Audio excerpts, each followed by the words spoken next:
cette année, donc, on avait notre congrès qui était donc, ici à Lyon, qui avait quand même pour objectif de travailler en interne finalement, en interne à la filière.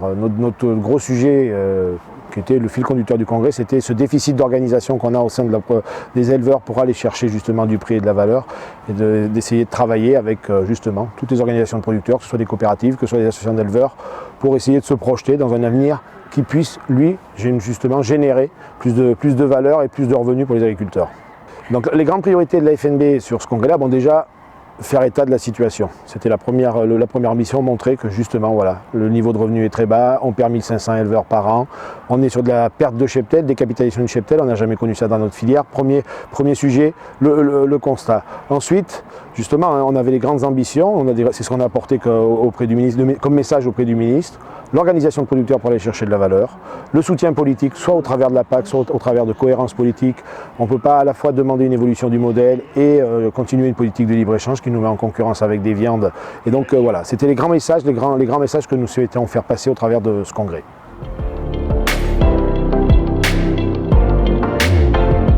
C'était un discours engagé, un discours qui était bien en phase avec nos questions et vraiment avec les problématiques de notre filière.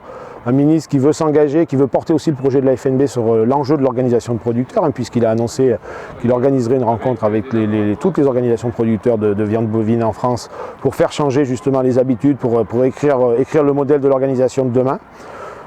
Un discours rassurant sur la PAC, il y a un vrai sujet au travers de la PAC, sa position qui a été très claire sur le couplage, très claire sur le maintien d'une ICHN parce que l'élevage est souvent couplé à des zones à handicap naturel. Donc un discours rassurant. Ensuite, voilà, toujours une différence d'approche sur les sujets accords de libre-échange. On s'y attendait, c'est pas une surprise. On va encore faire du travail syndical pour arriver à faire passer justement notre message et cette nécessité de ramener de la cohérence justement entre un objectif EGA et un objectif accord de libre-échange.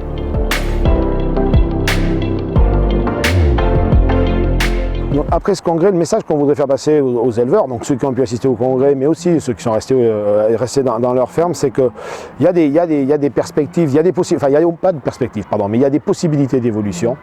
Il faut aussi que les agriculteurs s'en emparent. Demander aussi aux éleveurs d'aller au-devant de tous les acteurs de l'aval de la filière.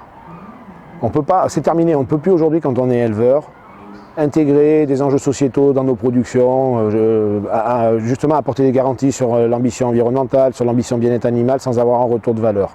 Donc systématiquement, nous, le message qu'on fait passer aux éleveurs, ok pour évaluer la performance environnementale, la performance bien-être animal de nos fermes, mais à une seule condition, c'est que ça s'accompagne d'une démarche qui assure justement la rémunération et la valorisation au travers justement de la prise en compte des coûts de production.